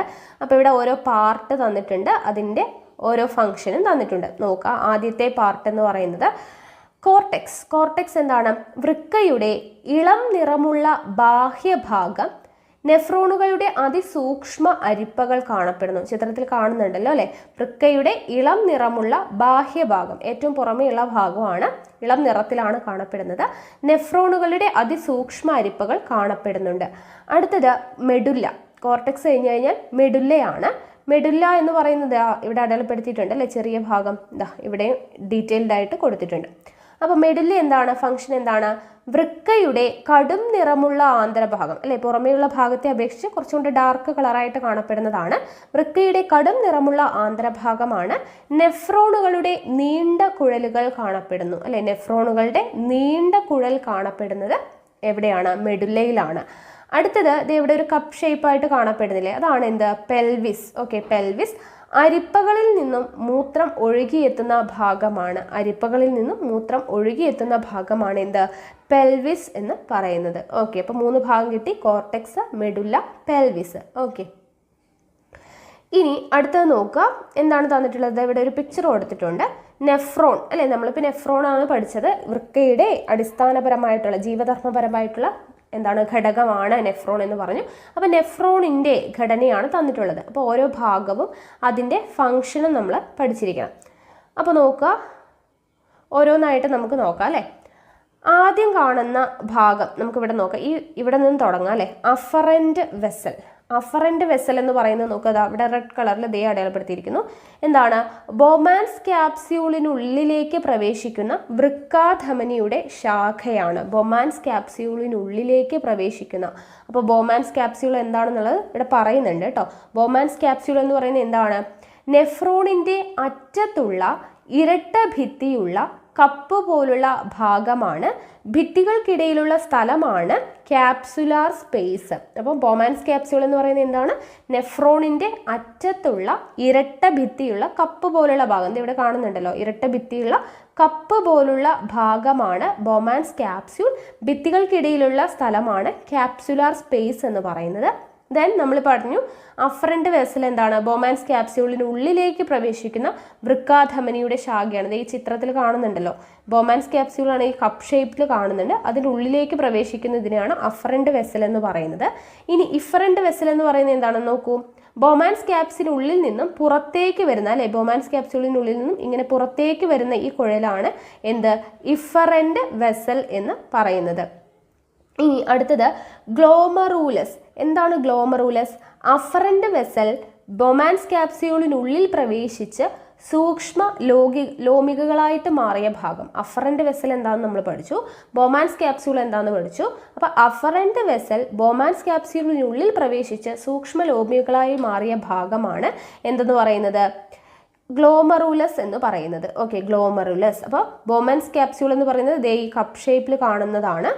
ഗ്ലോമറൂലസ് എന്ന് പറയുന്നത് അവിടെ ഒരു എന്താണ് ഇങ്ങനെ ഇത് കണ്ടില്ലേ, ശാഖ പോലെ കാണുന്നില്ലേ, അതാണ് ഗ്ലോമറൂലസ് എന്ന് പറയുന്നത്. അടുത്തത് ബാഹ്യനാളികാ ലോമികാജലം. ബാഹ്യനാളികാ ലോമികാജാലം. അപ്പോൾ എന്താണ് ഈ ബാഹ്യനാളികാ ലോമികാജാലം എന്ന് പറയുന്നത്? നോക്കാം, ഇതെവിടെ റെഡ് കളറിൽ കാണുന്നില്ലേ, അടയാളപ്പെടുത്തി കാണുന്നുണ്ടല്ലോ അല്ലേ? ഇഫറൻറ്റ് വെസലിൻ്റെ തുടർച്ചയായി വൃക്കാനാളികയ്ക്ക് ചുറ്റും കാണപ്പെടുന്ന രക്തലോമികകളാണ്. ഓക്കെ, ഇഫറൻറ്റ് വെസൽ നമ്മൾ പഠിച്ചല്ലേ. അപ്പോൾ ഇഫറൻറ്റ് വെസലിൻ്റെ തുടർച്ചയായിട്ട് ഇങ്ങനെ വരുന്നതാണ്. ഇഫറൻറ്റ് വെസലിൻ്റെ തുടർച്ചയായി വൃക്കാനാളികയ്ക്ക് ചുറ്റും കാണപ്പെടുന്ന രക്തലോമികകളാണ് ബാഹ്യനാളികാ ലോമികാജാലം എന്ന് പറയുന്നത്. അടുത്തത് നോക്കുക, അതേ ഇവിടെ ഇങ്ങനെ യു ഷേപ്പിൽ കാണുന്നില്ലേ, അതാണ് വൃക്കാനളിക. വൃക്കാനളിക ബൊമാൻസ് ക്യാപ്സ്യൂളിനെയും ശേഖരണ നാളിയെയും ബന്ധിപ്പിക്കുന്ന നീണ്ട കുഴലാണ് വൃക്കാനളിക. എന്താണ്? ബൊമാൻസ് ക്യാപ്സ്യൂളിനെയും, എവിടെയാണ് ബൊമാൻസ് ക്യാപ്സ്യൂൾ? നമ്മളിവിടെ പഠിച്ചല്ലേ, കപ്പ് ഷേപ്പ് കണ്ടില്ലേ, ഇത് എവിടെ കാണുന്നുണ്ട്? ബൊമാൻസ് ക്യാപ്സ്യൂളിനെയും പിന്നെയോ ശേഖരണനാളി ഇതേ ഇവിടെ വരുന്നുണ്ട് കേട്ടോ. ശേഖരണനാളി ഇതേ കിടക്കുന്നു. വൃക്കാനാളികകൾ വന്നു ചേരുന്ന ഭാഗം ജലത്തിന്റെ ആഗിരണം നടക്കുന്നു, മൂത്രം ശേഖരിച്ച് പെൽവിസിൽ എത്തിക്കുന്നു. ശേഖരണനാളി എന്തൊക്കെയാണ് ചെയ്യുന്നത്? വൃക്കാനാളികകൾ വന്നു ചേരുന്ന ഭാഗമാണ്, ജലത്തിന്റെ ആഗിരണം നടക്കുന്നു, മൂത്രം ശേഖരിച്ച് പെൽവിസിലേക്ക് എത്തിക്കുന്നു. അപ്പോൾ ഈ ശേഖരണനാളിയും അതുപോലെ തന്നെ ബൊമാൻസ് ക്യാപ്സ്യൂളിനെയും തമ്മിൽ ബന്ധിപ്പിക്കുന്ന നീണ്ട കുഴലാണ് വൃക്കാനളിക എന്ന് പറയുന്നത്. ഓക്കെ, അപ്പോൾ ഈ ഭാഗങ്ങൾ ഒന്ന് പഠിച്ചു വെക്കുക കേട്ടോ. ഈ പിക്ചർ ഒന്ന് നിങ്ങൾ നോക്കുക. അടുത്തത് മൂത്രം രൂപപ്പെടൽ നോക്കുക. സൂക്ഷ്മ അരിക്കൽ, പുനരാകിരണവും സ്രവണവും ജലത്തിന്റെ ആഗിരണം എന്നീ പ്രക്രിയകളിലൂടെയാണ് മൂത്രം രൂപപ്പെടുന്നത്. എങ്ങനെയാണ് മൂത്രം രൂപപ്പെടുന്നത്? സൂക്ഷ്മ അരിക്കൽ, പുനരാകിരണവും സ്രവണവും ജലത്തിന്റെ ആഗിരണം എന്നീ പ്രക്രിയകളാണ് മെയിനായിട്ട് മൂത്രം രൂപപ്പെടുന്നതിലെ പ്രക്രിയകൾ. അപ്പോൾ അത് ഓരോന്നും എന്താണ് എന്നുള്ളത് ഇവിടെ കൊടുത്തിട്ടുണ്ട്. നോക്കുക. ആദ്യം സൂക്ഷ്മ അരിക്കൽ എന്ന് പറയുമ്പോൾ എന്താണ് അവിടെ നടക്കുന്നത്? രക്തം ഗ്ലോമറൂലസിലൂടെ, നമ്മളിപ്പോൾ പഠിച്ച ആ പാട്ടൊക്കെ നമ്മുടെ മനസ്സിൽ വരണം അല്ലേ? റെഡ് കളറിൽ ഇങ്ങനെ കണ്ടില്ലേ, അതാണ് എന്ത്? രക്തം ഗ്ലോമറൂലസിലൂടെ. എവിടെയാണ് ഗ്ലോമറൂലസ്? നമ്മളിവിടെ അടയാളപ്പെടുത്തി ഇതാ കിടക്കുന്നു അല്ലേ, ഇതാ ഈ കാണുന്നതാണ്. ഇത് ഇങ്ങനെ ഇങ്ങനെ പിണഞ്ഞ് കാണപ്പെടുന്നില്ലേ, അതാണ് ഗ്ലോമറൂലസ് എന്ന് പറയുന്നത്. അപ്പോൾ രക്തം ഗ്ലോമറൂലസിലൂടെ ഒഴുകുമ്പോൾ അതിലെ സുഷിരങ്ങളിലൂടെ സൂക്ഷ്മ അരിക്കലിന് വിധേയമാകുന്നു. അപ്പോൾ ഗ്ലോമറൂലസിലൂടെ ഒഴുകുമ്പോഴാണ് എന്ത്? സൂക്ഷ്മ അരിക്കലിന് വിധേയമാകുന്നത്. അഫറന്റ് വെസലും ഇഫറന്റ് വെസലും തമ്മിലുള്ള വ്യാസ വ്യത്യാസം. അഫറന്റ് വെസൽ എവിടെയാണെന്ന് ഓർമ്മയുണ്ടല്ലോ, ഇഫറന്റ് വെസലും ഓർമ്മയുണ്ട് അല്ലേ? അപ്പം അഫറന്റ് വെസലും ഇഫറന്റ് വെസലും തമ്മിലുള്ള വ്യാസ വ്യത്യാസം ഗ്ലോമറൂലസിൽ സൃഷ്ടിക്കുന്ന ഉയർന്ന മർദ്ദം ഈ പ്രക്രിയയെ സഹായിക്കുന്നു. അപ്പോൾ ഈ സൂക്ഷ്മ അരിക്കൽ എന്ന് പറയുന്ന പ്രക്രിയയെ സഹായിക്കുന്നത് എന്താണ്? അഫറന്റ് വെസലും ഇഫറന്റ് വെസലും തമ്മിലുള്ള വ്യാസ വ്യത്യാസം ഗ്ലോമറൂലസിൽ സൃഷ്ടിക്കുന്ന ഉയർന്ന മർദ്ദമാണ് ഈ സൂക്ഷ്മ അരിക്കൽ എന്ന് പറയുന്ന പ്രക്രിയയെ സഹായിക്കുന്നത്. ഇതിന്റെ ഫലമായി രൂപം കൊള്ളുന്ന ഗ്ലോമറുലാർ ഫിൽട്രേറ്റ് ക്യാപ്സ്യുലാർ സ്പേസിൽ ശേഖരിക്കുന്നു. ഓക്കെ, അപ്പോൾ ഈ എന്താണ് പ്രക്രിയയുടെ ഫലമായിട്ട്, സൂക്ഷ്മ അരിക്കലിൻ്റെ ഫലമായിട്ട് രൂപം കൊള്ളുന്ന ഗ്ലോമറുലാർ ഫിൽട്രേറ്റ് ക്യാപ്സ്യുലാർ സ്പേസിലാണ് ശേഖരിക്കുന്നത്. ഓക്കെ, അടുത്തത് പുനരാകിരണവും സ്രവണവും എന്ന് പറഞ്ഞു കഴിഞ്ഞാൽ ഗ്ലോമറുലാർ ഫിൽട്രേറ്റ് വൃക്കാനളികയിലൂടെ, ഗ്ലോമറുലാർ ഫിൽട്രേറ്റ് എന്ത് ചെയ്തു? ക്യാപ്സ്യുലാർ സ്പേസിൽ ശേഖരിക്കുന്നു എന്ന് പറഞ്ഞല്ലേ. ആ ഗ്ലോമറുലാർ ഫിൽട്രേറ്റ് വൃക്കാനളികയിലൂടെ, വൃക്കാനളിക നമ്മൾ പഠിച്ചല്ലോ, ബൊമാൻസ് ക്യാപ്സ്യൂളും ശേഖരണ നാളികയും കൂടെ ബന്ധിപ്പിക്കുന്ന ഒരു യു ഷേപ്ഡ് ആയിട്ടുള്ളതാണ് വൃക്കാനളിക, പഠിച്ചു അല്ലേ? അപ്പോൾ ഗ്ലോമറുലാർ ഫിൽട്രേറ്റ് ഈ വൃക്കാനളികയിലൂടെ ശേഖരണ നാളിയിലേക്ക് ഒഴുകുമ്പോൾ അവശ്യ വസ്തുക്കൾ ബാഹ്യ നളിക ലോമിക ജാലത്തിലേക്ക് പുനരാകിരണം ചെയ്യുന്നു. സൂക്ഷ്മ അരിക്കലിനു ശേഷവും രക്തത്തിൽ അധികമായി അവശേഷിക്കുന്ന ചില ഘടകങ്ങൾ ലോമിക ജാലത്തിൽ നിന്ന് വൃക്കാനാളികയിലേക്ക് സ്രവിക്കപ്പെടുന്നു. എന്തൊക്കെയാണ് സംഭവിക്കുന്നത്? ഗ്ലോമറുലാർ ഫിൽട്രേറ്റ് ഇവിടെ ഉണ്ടായി സൂക്ഷ്മ അരിക്കലിന്റെ ഫലമായിട്ട്. ആ ഗ്ലോമറുലാർ ഫിൽട്രേറ്റ് വൃക്കാനാളികയിലൂടെ എവിടെ എത്തുന്നു? ശേഖരണ നാളികയിലേക്ക് ഒഴുകുന്ന സമയത്ത് അവശ്യ വസ്തുക്കൾ എന്ത് ചെയ്യുന്നു? ബാഹ്യ നളിക ലോമിക ജാലത്തിലേക്ക് പുനരാകിരണം ചെയ്യുന്നു. സൂക്ഷ്മ അരിക്കലിന് ശേഷവും രക്തത്തിൽ അധികമായി അവശേഷിക്കുന്ന ചില ഘടകങ്ങൾ എന്ത് ചെയ്യുന്നു? ലോമിക ജാലത്തിൽ നിന്നും വൃക്കാനളികയിലേക്ക് സ്രവിക്കപ്പെടുന്നു. ഓക്കെ, ഇനി ജലത്തിന്റെ ആഗിരണം എന്ന് പറയുന്നത് എന്താണ്? ശേഖരണ നാളിയിൽ വെച്ച് ഗ്ലോമറുലാർ ഫിൽട്രേറ്റിൽ നിന്നും അധികമുള്ള ജലം ആഗിരണം ചെയ്യപ്പെടുന്നു. ശേഷിക്കുന്ന ഭാഗമാണ് എന്ത്? മൂത്രം. അപ്പോൾ ശേഖരണ നാളിയിൽ വെച്ചിട്ടാണ് ഗ്ലോമറുലാർ ഫിൽട്രേറ്റിൽ നിന്നും അധികമുള്ള ജലം ആഗിരണം ചെയ്യപ്പെടുന്നു. ശേഷിക്കുന്ന ഭാഗമാണ് എന്ത്? മൂത്രം എന്ന് പറയുന്നത്. ഓക്കെ, ഇനി ഈ ഗ്ലോമറുലാർ ഫിൽട്രേറ്റ് എന്ന് പറഞ്ഞാൽ അതിലുള്ള ഘടകങ്ങളാണ് പറയുന്നത്. ഗ്ലോമറുലാർ ഫിൽട്രേറ്റിലുള്ള ഘടകങ്ങൾ എന്തൊക്കെയാണ്? ജലം, ഗ്ലൂക്കോസ്, അമിനോ ആസിഡുകൾ, സോഡിയം, പൊട്ടാസ്യം, കാൽസ്യം അയോണുകൾ, വിറ്റമിനുകൾ, യൂറിയ, യൂറിക് ആസിഡ്, ക്രിയാറ്റിനിൻ തുടങ്ങിയവയാണ് കേട്ടോ. ഗ്ലോമറുലാർ ഫിൽട്രേറ്റിലെ ഘടകങ്ങൾ ഇമ്പോർട്ടൻ്റ് ആണ്. ജലം, ഗ്ലൂക്കോസ്, അമിനോ ആസിഡുകൾ, സോഡിയം, പൊട്ടാസ്യം, കാൽസ്യം അയോണുകൾ, വിറ്റാമിനുകൾ, യൂറിയ, യൂറിക് ആസിഡ്, ക്രിയാറ്റിനിൻ തുടങ്ങിയവയാണ്. ഇനി മൂത്രം അല്ലെ, ബാക്കി വരുന്ന ഭാഗം മൂത്രമാണെന്ന് പറഞ്ഞു ശേഖരണ നാളിയിൽ. അപ്പോൾ മൂത്രത്തിലെ ഘടകങ്ങൾ എന്തൊക്കെയാണ്? ജലം 96% ജലം, urea 2% urea, sodium chloride, potassium chloride, calcium ലവണങ്ങൾ, ഫോസ്ഫേറ്റ്, യൂറിക് ആസിഡ്, ക്രിയാറ്റിനിൻ തുടങ്ങിയവ 2%. ഓക്കെ, ജലം 96%, urea 2%, then sodium chloride, potassium chloride, calcium ലവണങ്ങൾ, ഫോസ്ഫേറ്റ്, യൂറിക് ആസിഡ്, ക്രിയാറ്റിനിൻ തുടങ്ങിയവ എല്ലാം കൂടെ 2%. ഓക്കെ, അതാണ് മൂത്രത്തിലെ ഘടകങ്ങൾ. അതും ഇമ്പോർട്ടൻ്റ് ആണ് കേട്ടോ. ഇനി മൂത്രം വൃക്കയിൽ നിന്ന് മൂത്രവാഹി വഴി മൂത്രസഞ്ചിയിലെത്തി താൽക്കാലികമായി എന്ത് ചെയ്യുന്നു? സംഭരിക്കപ്പെടുന്നു. ഓക്കെ, മൂത്രം വൃക്കയിൽ നിന്ന് മൂത്രവാഹി വഴി മൂത്രസഞ്ചിയിലെത്തി താൽക്കാലികമായി സംഭരിക്കപ്പെടുന്നു. അത് നിറയുന്നതിനനുസരിച്ച് മൂത്രനാളി വഴി പുറന്തള്ളപ്പെടുന്നു. മൂത്രമൊഴിക്കുമ്പോൾ മൂത്രപഥത്തിലെ രോഗാണുക്കളെ കഴുകിക്കളയുക എന്ന പ്രവർത്തനം കൂടി നടക്കുന്നുണ്ട്. അപ്പം മൂത്രമൊഴിക്കുക എന്ന് പറയുമ്പോൾ മൂത്രപഥത്തിലെ രോഗാണുക്കളെ കഴുകിക്കളയുക എന്ന് പറയുന്ന ഒരു പ്രവർത്തനം നടക്കുന്നുണ്ട്. അതുകൊണ്ടാണ് നമ്മൾ മൂത്രം ഒഴിക്കാതെ ദീർഘനേരം പിടിച്ചു നിന്ന് കഴിഞ്ഞാൽ എന്ത് സംഭവിക്കും? അവിടെയുള്ള അണുക്കൾ അല്ലെ മൂത്രാശയം അപ്പോൾ അവിടെ തന്നെ നിൽക്കുന്നത് കൊണ്ടാണ്. അപ്പം അതിൻ്റെ കാരണം എന്താണെന്ന് ഇവിടെ കൊടുത്തിട്ടുണ്ട്. ദീർഘനേരം മൂത്രം ഒഴിക്കാതിരുന്നു കഴിഞ്ഞാൽ മൂത്രപഥത്തിലും മൂത്രാശയത്തിലും ഉണ്ടാകാനിടയുള്ള ബാക്ടീരിയകളെ പുറന്തള്ളാനുള്ള സാധ്യത തടയപ്പെടും. ഇത് മൂത്രാശയത്തിന്റെ ആന്തരസ്തരത്തിൽ അണുബാധയുണ്ടാക്കും. പുരുഷന്മാരെ അപേക്ഷിച്ച് സ്ത്രീകളിലാണ് മൂത്രപഥത്തിലെ അണുബാധയ്ക്കുള്ള സാധ്യത കൂടുതൽ. ഓക്കെ, അപ്പോൾ അതുകൊണ്ടാണ് അപ്പോൾ നമ്മൾ മൂത്രം ഒഴിക്കുക എന്ന് പറയുമ്പോൾ അവിടെ മൂത്രപഥത്തിലെ രോഗാണുക്കളെ കഴുകിക്കളയുക എന്നൊരു പ്രവർത്തനം കൂടി നടക്കുന്നുണ്ട്. അതുകൊണ്ട് ദീർഘനേരം മൂത്രം ഒഴിക്കാതിരുന്നാൽ എന്ത് സംഭവിക്കും? അവിടെയുള്ള ബാക്ടീരിയകളെ പുറന്തള്ളാനുള്ള സാധ്യത തടയപ്പെടുകയും അത് മൂത്രാശയത്തിന്റെ ആന്തരസ്തരത്തിൽ അണുബാധയുണ്ടാക്കുകയും ചെയ്യും. ഓക്കെ, ഇനി നോക്കുക, 1.5 ലിറ്റർ മൂത്രം ഉണ്ടാകാൻ എന്ന് പറഞ്ഞു കൊടുത്തിട്ടുണ്ട്. ശരീരത്തിലുള്ള രക്തം മുഴുവനും 24 മണിക്കൂറിനുള്ളിൽ 350 തവണയെങ്കിലും വൃക്കകളിലൂടെ കടന്നു പോകുന്നുണ്ട്. 1800 ലിറ്റർ രക്തം അരിച്ചാണ് 170 ലിറ്റർ ഗ്ലോമറുലാർ ഫിൽട്രേറ്റ് ഉണ്ടാകുന്നത്. ഒരു മിനിറ്റിൽ ഏകദേശം 127 മില്ലി ലിറ്റർ ഗ്ലോമറുലാർ ഫിൽട്രേറ്റ് രൂപപ്പെടുന്നു. അതിൽ നിന്നും ഏകദേശം 126 മില്ലി ലിറ്റർ തിരികെ രക്തത്തിലേക്ക് പുനരാഗിരണം ചെയ്യപ്പെടുന്നു. തൽഫലമായി 170 ലിറ്റർ ഫിൽട്രേറ്റിൽ നിന്നും 1.5 ലിറ്റർ മൂത്രം മാത്രമാണ് ഉണ്ടാവുന്നത്. അപ്പോൾ അത് ഓർത്ത് വയ്ക്കുക കേട്ടോ. 170 ലിറ്റർ ഫിൽട്രേറ്റിൽ നിന്നും എത്രയാണ്? 1.5 ലിറ്റർ മൂത്രം മാത്രമാണ് ഉണ്ടാവുന്നത് എന്നുള്ള കാര്യം ഒന്ന് വായിച്ച് നോക്കുക. ഇനി ശരീരത്തിലെ മുഖ്യ വിസർജ്യ വസ്തുവായ മൂത്രത്തിൽ എന്തൊക്കെയാണ് അടങ്ങിയിട്ടുള്ളത്? ജലം, യൂറിയ, ലവണങ്ങൾ എന്നിവയാണ് അടങ്ങിയിട്ടുള്ളത്. നമ്മളിപ്പോൾ പഠിച്ചല്ലേ, ജലമുണ്ട്, യൂറിയ ഉണ്ട്, ലവണങ്ങൾ ഉണ്ട്.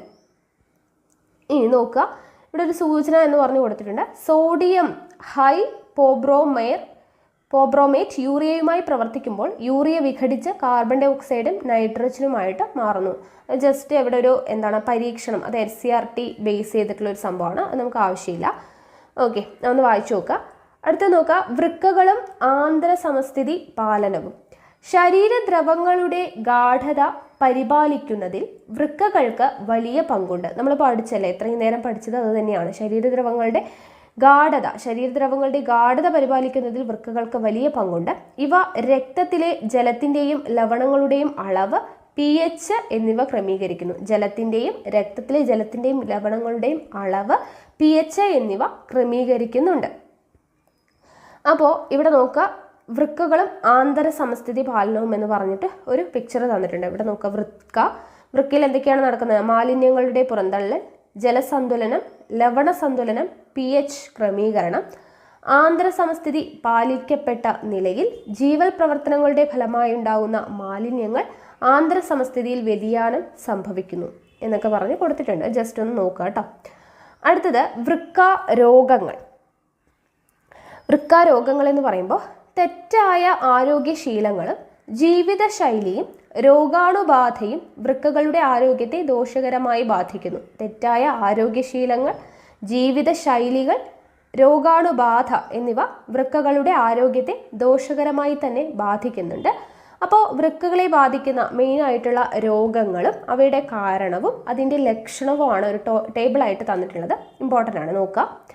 ആദ്യത്തെ രോഗം നെഫ്രൈറ്റിസ് എന്ന് പറയുന്നത് എന്താണ്? അതിന് കാരണം എന്ന് പറയുന്നത് അണുബാധയോ വിഷബാധയോ മൂലം വൃക്കകൾക്കുണ്ടാവുന്ന വീക്കമാണ് നെഫ്രൈറ്റിസ്. ഓക്കെ, അണുബാധയോ വിഷബാധയോ മൂലം വൃക്കകൾക്കുണ്ടാവുന്ന വീക്കമാണ് നെഫ്രൈറ്റിസ്. അതിൻ്റെ ലക്ഷണം എന്താണ്? കലങ്ങിയതും കടും നിറത്തോടു കൂടിയതുമായിട്ടുള്ള മൂത്രം. ഓക്കെ, കലങ്ങിയതും കടും നിറത്തോടു കൂടിയതുമായിട്ടുള്ള മൂത്രം, പുറം വേദന, പനി, മുഖത്തും കണങ്കാലിനും വീക്കം. അപ്പോൾ എന്താണ്, മൂത്രം ഒഴിക്കുന്ന സമയത്ത് നിറമൊക്കെ മാറിയിട്ടുണ്ടെങ്കിൽ നമ്മൾ ശ്രദ്ധിക്കണം അല്ലേ. അപ്പോൾ അത് ഈ രോഗത്തിൻ്റെയൊക്കെ കാരണമാവാം. കലങ്ങിയതും കടും നിറത്തോടു കൂടിയതുമായിട്ടുള്ള മൂത്രം, പുറം വേദന, പനി, മുഖത്തും കണങ്കാലിലും വീക്കം, ഇതൊക്കെയാണ് ലക്ഷണം. കാരണം എന്താണ്, അണുബാധയോ വിഷബാധയോ മൂലം വൃക്കകൾക്കുണ്ടാവുന്ന വീക്കമാണ് നെഫ്രൈറ്റിസ് എന്ന് പറയുന്ന രോഗം. അടുത്തത് വൃക്കയിലെ കല്ല്. അതെല്ലാവരും കേട്ടിട്ടുണ്ടാവും അല്ലേ. വൃക്കയിലെ കല്ല്. വൃക്കയിലോ മൂത്രപഥത്തിലോ കാൽസ്യം ലവണങ്ങൾ തരികളായിട്ട് അടിഞ്ഞുകൂടുന്നു. വൃക്കയിലോ മൂത്രപഥത്തിലോ എന്ത് ചെയ്യുന്നു, കാൽസ്യം ലവണങ്ങൾ തരികളായി അടിഞ്ഞുകൂടുന്നു. അതിങ്ങനെ തരികളായി അടിഞ്ഞുകൂടി നമുക്ക് കറക്റ്റായിട്ടത് കണ്ടാൽ അറിയാൻ പറ്റും. അത് ശരിക്കും ഒരു കല്ല് പോലെ തന്നെ ഉണ്ടാവും. ഓക്കെ, അടിഞ്ഞുകൂടി ഒരു കല്ല് പോലെ ഇരിക്കും അത് കാണാനായിട്ട്. അതുകൊണ്ടാണ് അതിനെ വൃക്കയിലെ കല്ല് എന്ന് പറയുന്നത് കേട്ടോ. അപ്പോൾ നോക്കുക, അതിൻ്റെ ലക്ഷണം എന്താണ്, അടിവയറ്റിൽ വേദന, മൂത്രതടസ്സം, തലകറക്കം, ഛർദി. അടിവയറ്റിൽ വേദന, മൂത്രതടസ്സം, തലകറക്കം, ഛർദി. ഓക്കെ, അപ്പോൾ അതാണ് വൃക്കയിലെ കല്ല് എന്ന് പറയുന്നത്. കാൽഷ്യം ലവണങ്ങൾ തരികളായിട്ട് വൃക്കയിലോ മൂത്രപഥത്തിലോ അടിഞ്ഞുകൂടുന്നതാണ് വൃക്കയിലെ കല്ല്. അടുത്തത് യൂറീമിയ. യൂറീമിയ എന്ന് പറയുന്നത് എന്താണ്, പലതരം വൃക്കാരോഗങ്ങൾ, അതായത് നെഫ്രൈറ്റിസ്, പ്രമേഹം, രക്താബ്ദിമർദ്ദം, അങ്ങനെയുള്ള എല്ലാ രോഗങ്ങളും അതിനെയാണ് എന്തെന്ന് പറയുന്നത്, യൂറീമിയ എന്ന് പറയുന്നത്. ഇനി അതിൻ്റെ ലക്ഷണം എന്താണ്, വിളർച്ച, ശരീരഭാരം കുറയുക, തലകറക്കം, ശ്വാസതടസ്സം, വയറിളക്കം. വിളർച്ച, ശരീരഭാരം കുറയുക, തലകറക്കം, ശ്വാസതടസ്സം, വയറിളക്കം, മൂത്രോത്പാദനം ക്രമേണ നിലയ്ക്കുന്നു. ഇതാണ് യൂറീമിയ എന്ന് പറയുന്നത്. ഓക്കെ, അപ്പം 3 രോഗങ്ങളും അതിൻ്റെ കാരണം ലക്ഷണവും വായിച്ച് മനസ്സിലാക്കി വയ്ക്കാം. വൃക്കാരോഗങ്ങൾ മാരകമാകുമ്പോൾ വിസർജ്യ വസ്തുക്കൾ അരിച്ചു മാറ്റാതെ രക്തത്തിൽ തന്നെ നിലനിൽക്കും. വൃക്കാരോഗങ്ങൾ മാരകമാകുമ്പോൾ എന്ത് സംഭവിക്കും, വിസർജ്യ വസ്തുക്കളെ അരിച്ചു മാറ്റുക എന്നതാണ് വൃക്കയുടെ ഫംഗ്ഷൻ. അപ്പോൾ അത് നടക്കാതെ ആവുമ്പോൾ, വൃക്കാരോഗങ്ങൾ മാരകമാകുമ്പോൾ വിസർജ്യ വസ്തുക്കൾ അരിച്ചു മാറ്റാതെ രക്തത്തിൽ തന്നെ നിലനിൽക്കും. അങ്ങനെ എന്താണ്, വൃക്കകളുടെ പ്രവർത്തനം തകരാറിലാവുന്നത് മൂലം ആളുകളുടെ ജീവന് തന്നെ അപകടമായിട്ട് മാറും അല്ലേ. ഇനി ഹീമോ ഡയാലിസിസ് എല്ലാവരും കേട്ടിട്ടുണ്ടാവും. ഹീമോ ഡയാലിസിസ് എന്ന് പറഞ്ഞാൽ എന്താണ്, വൃക്കകൾ തകരാറിലാകുന്ന അവസ്ഥയിൽ കൃത്രിമ വൃക്കയിലൂടെ രക്തം കടത്തിവിട്ട് ശുദ്ധീകരിക്കുന്ന പ്രക്രിയയാണ് ഹീമോ ഡയാലിസിസ് എന്ന് പറയുന്നത്. ഓക്കെ, വൃക്കകൾ കംപ്ലൈൻ്റ് ആയിട്ടുള്ള എല്ലാവരും ചെയ്യുന്നതാണ് ഹീമോ ഡയാലിസിസ് എന്ന് പറയുന്നത്. എന്താണ് അത്, കൃത്രിമ വൃക്കയിലൂടെ രക്തം കടത്തിവിട്ട് ശുദ്ധീകരിക്കുന്ന പ്രക്രിയയാണ് എന്ത്, ഹീമോ ഡയാലിസിസ് എന്ന് പറയുന്നത്. കൃത്രിമ വൃക്ക എന്ന് പറയുമ്പോൾ ഇവിടെ ഒരു കോളം കൊടുത്തിട്ടുണ്ട്. ആദ്യത്തെ കൃത്രിമ വൃക്ക രൂപകൽപ്പന ചെയ്തത് ഡച്ച് ഡോക്ടറായിട്ടുള്ള വില്യം ജോഹാൻ കോഫ് ആണ് കേട്ടോ. പേര് ഇമ്പോർട്ടൻ്റ് ആണ്. ആദ്യത്തെ കൃത്രിമ വൃക്ക രൂപകൽപ്പന ചെയ്തത് ഡച്ച് ഡോക്ടറായിട്ടുള്ള വില്യം ജോഹാൻ കോഫ് ആണ്. ഓക്കെ, ഇനി ഹീമോ ഡയാലിസിസ് എന്ന് പറഞ്ഞു. അപ്പോൾ അതിൻ്റെ പ്രോസസ്സ് എന്താണ് എന്നുള്ളത് കൊടുത്തിട്ടുണ്ട്. ആദ്യം ധമനിയിൽ നിന്ന് മാലിന്യങ്ങളുടെ അളവ് കൂടിയ രക്തം ഡയാലിസിസ് യൂണിറ്റിലേക്ക് കടത്തിവിടുന്നു. രക്തം കട്ടപിടിക്കുന്നത് തടയുന്നതിന് ഹെപ്പാരിൻ ചേർക്കുന്നു. എന്താണ് ആദ്യത്തെ സ്റ്റെപ്പ്, ധമനിയിൽ നിന്ന് മാലിന്യങ്ങളുടെ അളവ് കൂടിയ രക്തം ഡയാലിസിസ് യൂണിറ്റിലേക്ക് കടത്തിവിടുന്നു. ഏതിലാണോ മാലിന്യങ്ങളുടെ അളവ് കൂടിയിട്ടുള്ളത് അതാണല്ലോ ശുദ്ധീകരിക്കേണ്ടത്. അപ്പോൾ ധമനിയിൽ നിന്ന് മാലിന്യങ്ങളുടെ അളവ് കൂടിയ രക്തം എന്ത് ചെയ്യുന്നു, ഡയാലിസിസ് യൂണിറ്റിലേക്ക് കടത്തിവിടുന്നു. രക്തം കട്ടപിടിക്കുന്നത് തടയുന്നതിന് വേണ്ടിയിട്ട് എന്ത് ചെയ്യുന്നു, ഹെപ്പാരിൻ ചേർക്കുന്നു. അപ്പോൾ രക്തം കട്ടപിടിക്കുന്നത് തടയാനായിട്ട് ചേർക്കുന്നത് എന്താണ്, ഹെപ്പാരിൻ ആണ് കേട്ടോ, അത് ഓർത്ത് വയ്ക്കുക. ഇനി അത് കഴിഞ്ഞ് എന്താണ് ചെയ്യുന്നത്, ഡയാലിസിസ് യൂണിറ്റിലൂടെ രക്തം ഒഴുകുമ്പോൾ രക്തത്തിലെ മാലിന്യങ്ങൾ ഡിഫ്യൂഷനിലൂടെ ഡയാലിസിസ് ദ്രാവകത്തിലേക്ക് വ്യാപിക്കുന്നു. ഓക്കെ, ഡിഫ്യൂഷൻ എന്ന് പറയുമ്പോൾ എന്താണ്, മാലിന്യത്തിൻ്റെ ഗാഢത കൂടിയ ഭാഗത്തു നിന്നും കുറഞ്ഞ ഭാഗത്തേക്ക് മാലിന്യം അല്ലേ പോകും എന്നുള്ള രീതിയിൽ. അപ്പോൾ ഡിഫ്യൂഷൻ, മാലിന്യങ്ങൾ എന്ത് ചെയ്യുന്നു, ഡിഫ്യൂഷനിലൂടെ ഡയാലിസിസ് ദ്രാവകത്തിലേക്ക് വ്യാപിക്കുന്നു. ഇനി മൂന്നാമത്തെ സ്റ്റെപ്പ് എന്താണ്, ശുദ്ധീകരിക്കപ്പെട്ട രക്തം തിരികെ സിരകളിലേക്ക് കടത്തിവിടുന്നു. ഓക്കെ ആണല്ലോ. അപ്പോൾ ഇതാണ് എന്ത്, ഹീമോ ഡയാലിസിസിൻ്റെ പ്രോസസ്സ് എന്ന് പറയുന്നത്. അപ്പോൾ ധമനിയിൽ നിന്ന് മാലിന്യങ്ങളുടെ അളവ് കൂടിയ രക്തം ഡയാലിസിസ് യൂണിറ്റിലേക്ക് കടത്തിവിടുന്നു. രക്തം കട്ടപിടിക്കുന്നത് തടയുന്നതിന് വേണ്ടി ഹെപ്പാരിൻ ചേർക്കുന്നു. ഈ ഡയാലിസിസ് യൂണിറ്റിലൂടെ രക്തം ഒഴുകുന്ന എന്ത് സംഭവിക്കുന്നു, ഡിഫ്യൂഷനിലൂടെ മാലിന്യങ്ങൾ ഡയാലിസിസ് ദ്രാവകത്തിലേക്ക് വ്യാപിക്കുന്നു. ശുദ്ധീകരിക്കപ്പെട്ട രക്തം തിരികെ സിരകളിലേക്ക് കടത്തിവിടുന്നു. ഇതാണ് ഹീമോ ഡയാലിസിസ് എന്ന് പറയുന്നത്. അടുത്തത് വൃക്ക മാറ്റിവെക്കൽ. രക്തം ശുദ്ധീകരിക്കുന്നതിന് ആരോഗ്യമുള്ള ഒരു വൃക്ക മതിയാകും. എന്നാൽ ഒരു വ്യക്തിയുടെ 2 വൃക്കകളും പൂർണ്ണമായും തകരാറിലാകുമ്പോൾ ജീവൻ നിലനിർത്തുന്നതിന് വേണ്ടി മറ്റൊരാളിൽ നിന്നും പ്രവർത്തനക്ഷമമായ ഒരു വൃക്ക സ്വീകരിക്കേണ്ടി വരും അല്ലേ. അപ്പോൾ രക്തം ശുദ്ധീകരിക്കുന്നത് എന്താണ്, രക്തം ശുദ്ധീകരിക്കുക എന്ന് പറയുന്നത് ചെയ്യാൻ വേണ്ടിയിട്ട് ആരോഗ്യമുള്ള ഒരു വൃക്ക മതിയാകും. പക്ഷേ 2 വൃക്കകളും പൂർണ്ണമായിട്ടും തകരാറിലായി കഴിഞ്ഞു കഴിഞ്ഞാൽ എന്ത് സംഭവിക്കും? അത് ജീവൻ നിലനിർത്തുന്നതിന് വേണ്ടിയിട്ട് നല്ലൊരു വൃക്ക അല്ലെ മറ്റൊരാളിൽ നിന്നും പ്രവർത്തനക്ഷമമായിട്ടുള്ള വൃക്ക സ്വീകരിക്കേണ്ടി വരും. പൂർണ്ണ ആരോഗ്യവാനായിരിക്കെ അപകടത്തിലോ മറ്റോ പെട്ട് മരണപ്പെടുന്ന ആളുടെയോ പൂർണ്ണ ആരോഗ്യവാനായ ഒരാളുടെയോ വൃക്ക രക്തഗ്രൂപ്പുകളുടെയും കലകളുടെയും പൊരുത്തമനുസരിച്ച് മാറ്റിവെക്കാവുന്നതാണ്. അപ്പോൾ പൂർണ്ണ ആരോഗ്യവാനായിരിക്കുമ്പോൾ തന്നെ എന്തെങ്കിലും അപകടത്തിൽ പെട്ടിട്ടോ എങ്ങനെയെങ്കിലും മരണപ്പെടുമ്പോൾ അവർ ദാനം ചെയ്യാം എന്ന് പറഞ്ഞ് എഴുതി കൊടുത്തിട്ടൊക്കെ ഉണ്ടെങ്കിൽ അല്ലെ അവരുടെ വൃക്ക അപ്പോൾ തന്നെ ദാനം ചെയ്യുന്ന അങ്ങനെ അവയവങ്ങളൊക്കെ ദാനം ചെയ്യുന്നവർ ഒത്തിരി പേരുണ്ട്. അപ്പോൾ പൂർണ്ണ ആരോഗ്യവാനായിരിക്കുമ്പോൾ തന്നെ അപകടത്തിൽ പെട്ട് മരിക്കുന്ന ഒരാളുടെയോ അല്ലെങ്കിൽ പൂർണ്ണ ആരോഗ്യവാനാണെങ്കിൽ ചിലപ്പോൾ 2 കിഡ്നി വേണ്ട, ഒരാൾക്ക് ജീവിക്കാൻ 1 കിഡ്നി മതി എന്നാണ്. അപ്പോൾ 1 കിഡ്നിയൊക്കെ കൊടുക്കുന്നവരുണ്ടെങ്കിൽ അങ്ങനെ കൊടുത്തിട്ട് എന്താണ് വൃക്ക മാറ്റിവെക്കുന്ന കാര്യങ്ങളൊക്കെ ചെയ്യുന്നുണ്ട് അല്ലേ. ഇനി ഇവിടെ വൃക്ക മാറ്റിവെക്കുമ്പോൾ എന്ന് പറഞ്ഞു കൊടുത്തിട്ടുണ്ട്. ഇതൊക്കെയാണ് ശ്രദ്ധിക്കേണ്ടത്. വൃക്ക മാറ്റിവെക്കുമ്പോൾ പ്രവർത്തനരഹിതമായ വൃക്കകൾ നീക്കം ചെയ്യുന്നില്ല. ഓക്കെ, പ്രവർത്തനരഹിതമായിട്ടുള്ള വൃക്കകൾ നീക്കം ചെയ്യുന്നില്ല. പോയിന്റുകളൊക്കെ നോട്ട് ചെയ്ത് വയ്ക്കുക. പകരം എന്ത് ചെയ്യുന്നു? പുതിയ വൃക്ക പഴയ വൃക്കയിലൂടെ വൃക്കയുടെ ചുവടെ സ്വീകർത്താവിൻ്റെ വൃക്കാധമനിയുമായും വൃക്കാസിരയുമായും ബന്ധിപ്പിക്കുകയാണ് ചെയ്യുന്നത്. അപ്പോൾ പഴയ വൃക്കയെ നീക്കം ചെയ്യുന്നില്ല, അത് പോയിന്റ് നോട്ട് ചെയ്ത് വയ്ക്കുക. പകരം എന്താണ് ചെയ്യുന്നത്? പുതിയ വൃക്ക പഴയ വൃക്കയുടെ ചുവടെ സ്വീകർത്താവിൻ്റെ വൃക്കാധമനിയുമായും വൃക്കാസിരയുമായും ബന്ധിപ്പിക്കുന്നു. പുതിയ വൃക്കയുടെ മൂത്രവാഹി സ്വീകർത്താവിൻ്റെ മൂത്രസഞ്ചിയുമായി ബന്ധിപ്പിക്കുന്നു. ഡോക്ടർ ജോസഫ് ഇ മുറെ ആദ്യമായി വൃക്ക മാറ്റിവെക്കൽ ശസ്ത്രക്രിയ നടത്തി. ആ പേര് ഇമ്പോർട്ടൻ്റ് ആണ്, ചോദിച്ചിട്ടുണ്ട്. ഡോക്ടർ ജോസഫ് ഇ മുറെയാണ് ആദ്യമായിട്ട് വൃക്ക മാറ്റിവെക്കൽ ശസ്ത്രക്രിയ നടത്തിയത്. ആരാണ്? ഡോക്ടർ ജോസഫ് ഇ മുറെ ആണ് ആദ്യമായി വൃക്ക മാറ്റിവെക്കൽ ശസ്ത്രക്രിയ നടത്തിയത്. ഓക്കെ, ഇമ്പോർട്ടൻ്റ് ആണ് കേട്ടോ, നോട്ട് ചെയ്ത് വയ്ക്കുക. ഇനി വിസർജനം മറ്റു ജീവികളിൽ എന്ന് പറഞ്ഞു കൊടുത്തിട്ടുണ്ട്. ഇത് ആവശ്യമുള്ളവർ ഉണ്ടെങ്കിൽ ഒന്ന് വായിച്ചു നോക്കി നോക്കുക കേട്ടോ. ഓക്കെ, നമുക്ക് മറ്റുള്ള ജീവികളുടെ ഇപ്പം നമുക്ക് പഠിക്കാനില്ല, അതുകൊണ്ട് നമ്മൾ ഈ ചാപ്റ്ററിൽ ഹ്യൂമൻ ബോഡിയാണ് പഠിക്കുന്നത്. ഓക്കെ, ഇനി നമുക്ക് വിലയിരുത്താം എന്ന് പറഞ്ഞ് കുറച്ച് ക്വസ്റ്റ്യൻസ് തന്നിട്ടുണ്ട്. അപ്പോൾ അതൊന്ന് ആൻസർ ചെയ്ത് നോക്കാം അല്ലേ. ഓരോ ചോദ്യം ആൻസർ ചെയ്യാൻ പറ്റുന്നുണ്ടോ എന്നുള്ളത് നോക്കുക. കുറേ പേര് പറഞ്ഞിട്ടുണ്ടായിരുന്നു, അതിലുള്ള ക്വസ്റ്റ്യൻസും കൂടെ ഒന്ന് ആൻസർ ചെയ്യുകയാണെങ്കിൽ നല്ലതായിരിക്കും. ഓക്കെ, അപ്പോൾ ആദ്യത്തെ ചോദ്യം നോക്കാം. ഗ്ലോമറൂലാർ ഫിൽട്രേറ്റിൽ കാണപ്പെടുന്ന ഗ്ലൂക്കോസ്, അമിനോ ആസിഡ് മുതലായവ മൂത്രത്തിൽ കാണപ്പെടുന്നില്ല, എന്തുകൊണ്ടാണ്? അപ്പോൾ നമ്മൾ പഠിച്ചതാണ് ഇപ്പോൾ. ഗ്ലോമറൂലാർ ഫിൽട്രേറ്റിൽ കാണപ്പെടുന്ന ഗ്ലൂക്കോസും അമിനോ ആസിഡും ഒന്നും എവിടെ കാണപ്പെടുന്നില്ല? മൂത്രത്തിൽ കാണപ്പെടുന്നില്ല. എന്തുകൊണ്ടാണ് എന്നുള്ളത് നമ്മൾ പഠിച്ചു. എന്തുകൊണ്ടാണ്? ഗ്ലോമറൂലാർ ഫിൽട്രേറ്റ് ആവശ്യമുള്ളവരുണ്ടെങ്കിൽ എഴുതിയെടുക്കുക കേട്ടോ. നമ്മൾ പഠിച്ചത് തന്നെയാണ്. ഗ്ലോമറൂലാർ ഫിൽട്രേറ്റ് എന്താണ്? വൃക്കാനളികയിലൂടെ ശേഖരണ നളിയിലേക്ക് ഒഴുകുന്ന സമയത്ത് അവശ്യ വസ്തുക്കൾ എന്ത് ചെയ്യുന്നു? ബാഹ്യനാളിക ലോമിക ജാലത്തിലേക്ക് പുനരാകിരണം ചെയ്യപ്പെടുന്നു എന്ന് നമ്മൾ പഠിച്ചു അല്ലേ. ഗ്ലോമറൂലാർ ഫിൽട്രേറ്റ് വൃക്കാനളികയിലൂടെ ശേഖരണ നാളിയിലേക്ക് ഒഴുകുന്ന സമയത്ത് എന്ത് ചെയ്യുന്നുണ്ട്? അവിടെ വെച്ചിട്ട് അവശ്യ വസ്തുക്കൾ ബാഹ്യ നാളിക ലോമിക ജലത്തിലേക്ക് പുനരാകിരണം ചെയ്യുന്നുണ്ട്. അതുകൊണ്ടാണ് ആ അവശ്യ വസ്തുക്കളാണ് ഈ ഗ്ലൂക്കോസും അമിനോ ആസിഡും ഒക്കെ. അതുകൊണ്ടാണ് അതൊന്നും മൂത്രത്തിൽ കാണപ്പെടാത്തത്. ഓക്കെ, അപ്പോൾ ഫസ്റ്റ് ക്വസ്റ്റിന് ആൻസർ കിട്ടിയല്ലോ, എഴുതിയെടുത്തു എന്ന് വിചാരിക്കുന്നു കേട്ടോ. അടുത്തത്, മൂത്രത്തിന്റെ രൂപീകരണവുമായി ബന്ധപ്പെട്ട് നൽകിയിരിക്കുന്ന പ്രസ്താവനകളെ ചിത്രത്തിൽ ഉചിതമായി ക്രമീകരിക്കുക. ഉചിതമായി ക്രമീകരിക്കാനാണ് പറഞ്ഞിരിക്കുന്നത്. അപ്പോൾ ആദ്യത്തേത് എന്താണ് നോക്കുക. ആദ്യത്തേതിൽ വരുന്നത്, ആദ്യത്തെ പാർട്ടിൽ മൂത്രം ശേഖരിക്കുന്നു. ആദ്യത്തെ പാർട്ട് എന്താണ് കൊടുത്തിട്ടുള്ളത്? പിക്ചർ ഓർമ്മയുണ്ടോ? അവിടെ ഗ്ലോമറൂലാർ അല്ലെ, ഗ്ലോമറൂലസ് ആണ് കൊടുത്തിട്ടുള്ള ചിത്രം എന്ന് പറയുന്നത്. അപ്പോൾ അവിടെ മൂത്രം ശേഖരിക്കുന്നു. അതുപോലെ തന്നെ പിന്നെന്താണ്? യൂറിയ, സോഡിയം, പൊട്ടാസ്യം അയോണുകൾ എന്നിവ ഇവിടേക്ക് സ്രവിക്കപ്പെടുന്നു എന്നുള്ളത്. ദെൻ അടുത്തത് എന്താണ് കൊടുത്തിട്ടുള്ളത് നോക്കുക. പിക്ചറിൽ കൊടുത്തിട്ടുള്ളത് കാണുന്നുണ്ടല്ലോ അല്ലേ.